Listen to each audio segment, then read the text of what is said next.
Good morning everyone. चलिए अगले topic की ओर बढ़ते हैं। और अगला टॉपिक क्या है?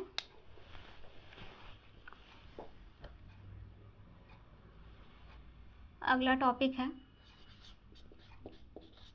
आर्थिक और सामाजिक परिषद, इकोनॉमिक एंड सोशल काउंसिल।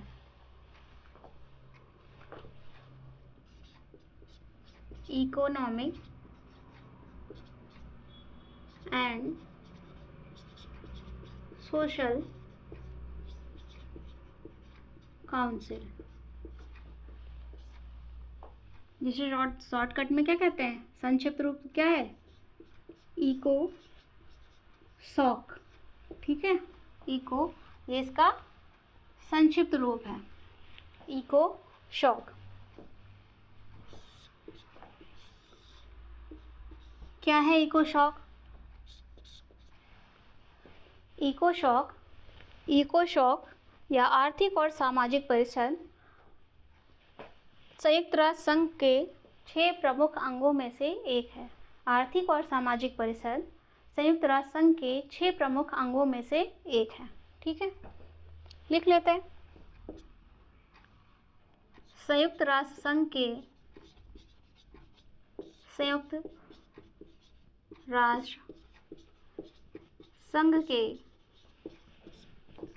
6 प्रमुख अंगों में से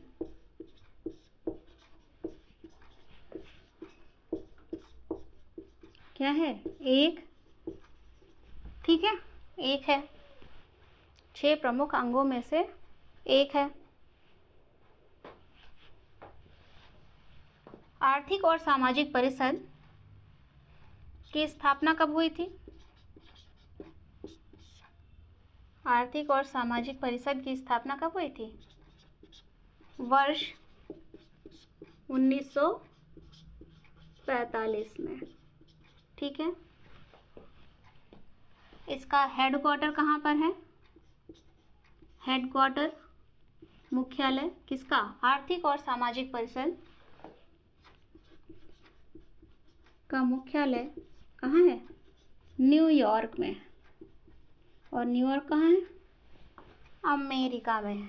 ठीक है, आर्थिक और सामाजिक परिषद केंद्रीय मंच है। क्या है? केंद्रीय मंच है। किसका? सतत विकास। केंद्रीय मंच है, सतत विकास। अच्छा लिखना, केंद्रीय मंच है, सतत विकास पर बहस और अभिनव सोच के लिए। अभिनव से तात्पर्य नवीन, नई सोच के लिए, नई सोच के लिए, अभिनव सोच के लिए। क्या है? केंद्रीय मंच है, सतत विकास पर बहस और अभिनव सोच के लिए आर्थिक और सामाजिक परिषद क्या है? केंद्रीय मंच है।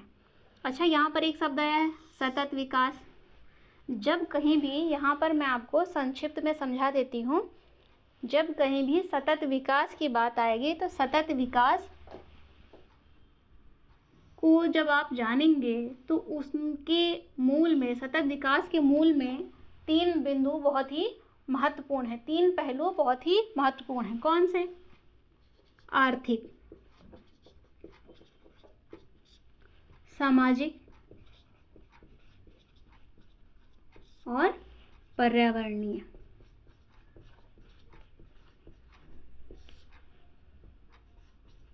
पर्यावरणीय विकास, आर्थिक विकास और सामाजिक विकास, ये क्या है? सतत विकास है। ये सतत विकास है। थोड़ा सा मैं आपको यहाँ पे समझा देती हूँ। ये सतत विकास है। इन 3 पहलुओं को ध्यान में रखकर सतत विकास करना है। ऐसा नहीं कर सकते कि आर्थिक विकास हम करते जाएं और पर्यावरण को भूल जाएं। अर्थात आर्थिक विकास करने के क्रम में पर्यावरण का क्या होता है? नुकसान होता है।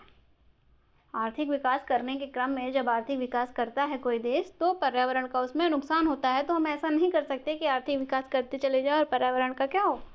विनाश होता चला जाए, जिससे क्या उत्पन्न हो जाएगा? असंतुलन। तो आर्थिक विकास, सामाजिक विकास और पर्यावरणीय विकास, इनके बीच एक संतुलन स्थापित करना है। क्या स्थापित करना है? संतुलन, जिसे सतत विकास कहते हैं। ठीक है, तो इसे ध्यान रखना है। आर्थिक और सामाजिक परिषद केंद्रीय मंच है सतत विकास पर बहस और अभिनव नई सोच के लिए। नई सोच के लिए आर्थिक और सामाजिक परिषद का कार्य क्या है? क्या कार्य करता है? संयुक्त राष्ट्र संघ का ये मंच, कौन सा? आर्थिक और सामाजिक परिषद क्या कार्य करता है? समन्वयन करता है। क्या करता है? समन्वयन करता है। समन्वयन करना, कोऑर्डिनेशन करना, कोऑर्डिनेशन करना, कोऑर्डिनेट करता है। ठीक है, क्या करता है? कोऑर्डिनेट करता है। किससे करता है? किसके बीच जो है कोऑर्डिनेशन स्थापित करता है? ये मंच किसके बीच, आर्थिक और सामाजिक परिषद किसके बीच कोऑर्डिनेशन स्थापित करता है? जानते हैं? नीति निर्माताओं,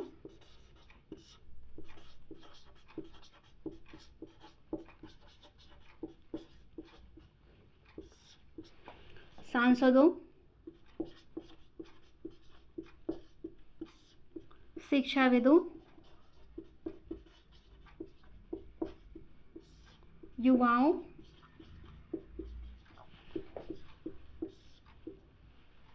नीति निर्माताओं, सांसदों, शिक्षाविदों, युवाओं,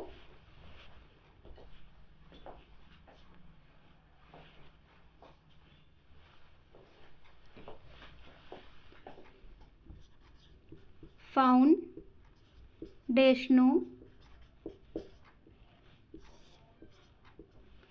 व्यवसायों,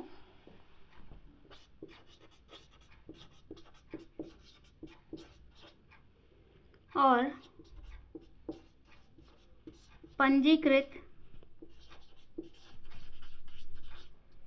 गैर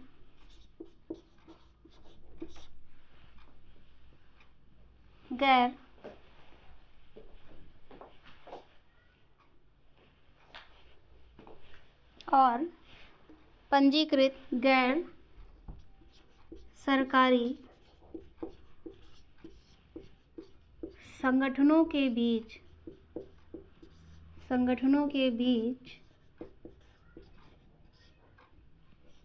क्या करता है? कोऑर्डिनेशन करता है। इनके साथ संवाद करने के लिए क्या करता है? समन्वय करता है, कोऑर्डिनेशन करता है ना? संवाद करेगा तभी तो कोऑर्डिनेशन होगा। ठीक है, ये करता है, ये इसका क्या है? कार्य है। इसके अतिरिक्त सिफारिशें करता है। कौन? आर्थिक और सामाजिक परिषद सिफारिशें करता है। सिफारिशें करना किसके लिए? नीति निर्माताओं के लिए, है ना? आर्थिक और सामाजिक परिषद से जुड़े निकाय, आर्थिक और सामाजिक परिषद से जुड़े निकाय, इसे मैं इकोसॉक लिख देती हूँ इसके संक्षिप्त रूप में। इकोसॉक से जुड़े निकाय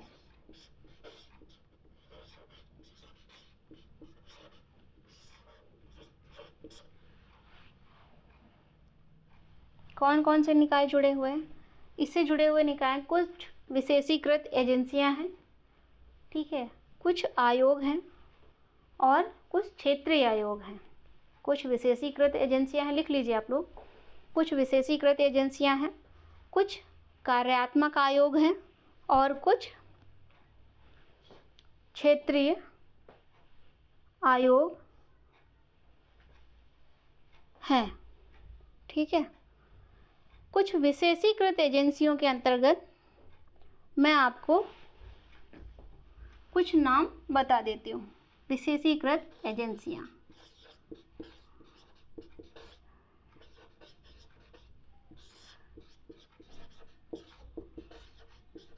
ठीक है। विशेषीकृत एजेंसियों के अंतर्गत कुछ नाम मैं आपको बता देती हूँ। अभी आपको इन नामों को जो मैं आपको अभी बताने वाली हूँ या लिखूँगी, उन्हें वैसे ही नोट कर लेना है, क्योंकि आगे हम उन्हें एक एक करके पढ़ेंगे। तो ये मत सोचिएगा कि मैम आगे बता नहीं रही हैं इनके बारे में कुछ, तो हम उन्हें आगे पढ़ेंगे। अभी सिर्फ उनके नामों को आप नोट कर लीजिए, ठीक है। और मैं उनके संक्षिप्त रूप को लिखूँगी, ठीक है। उन विशेषीकृत एजेंसियों के संक्षिप्त रूप को लिखूँगी। ILO, साथ में बताती चलूँगी, international labour organisation,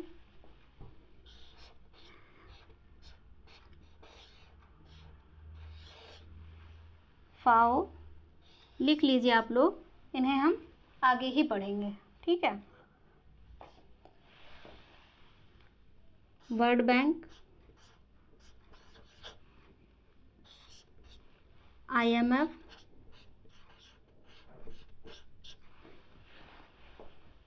ILO, FAO, FAO इसे कहते हैं, है ना। World bank, IMF, world bank, IMF। Next UNESCO,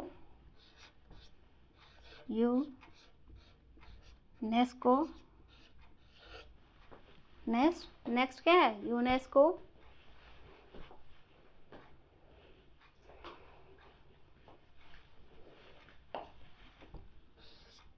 WHO,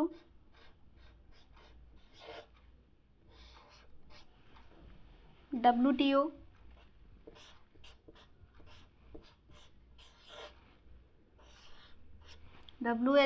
WTO, ये सभी संस्थान विशेषीकृत जो एजेंसियां हैं, ये किससे जुड़ी हुई हैं, इकोसोक, आर्थिक और सामाजिक परिषद। और आर्थिक और सामाजिक परिषद किसका अंग है, संयुक्त राष्ट्र संघ का अंग है। ये इसके अंतर्गत हैं, आर्थिक और सामाजिक परिषद के अंतर्गत जुड़ी हुई हैं, ठीक है।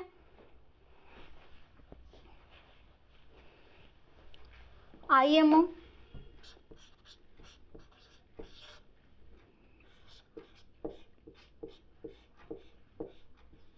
WIPO, WIPO। और एक एजेंसी के बारे में और लिख लीजिए, क्या नाम है उसका, WHO हो गया।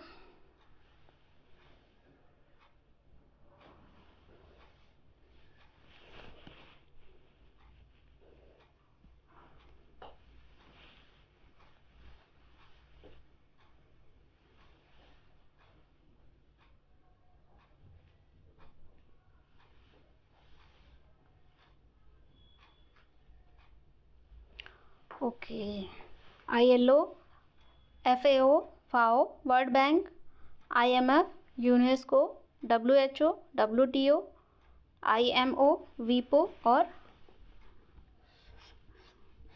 WMO।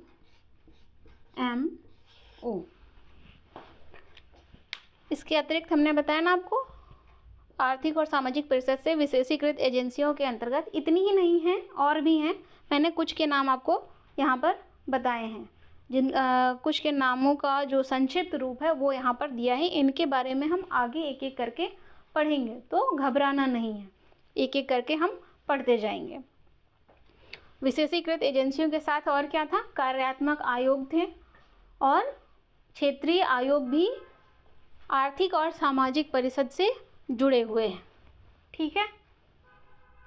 इस तरह से हमने संयुक्त राष्ट्र संघ के 6 प्रमुख अंगों में से एक आर्थिक और सामाजिक परिषद को भी जान लिया। इस विषय से भी जुड़े हुए, है ना, कौन सा, आर्थिक और सामाजिक परिषद, इस टॉपिक से भी जुड़े हुए प्रश्न आपको आगे मिल जाएंगे। आप उन्हें आसानी से सॉल्व कर लीजिएगा, ठीक है। आप उन्हें भी आसानी से सॉल्व कर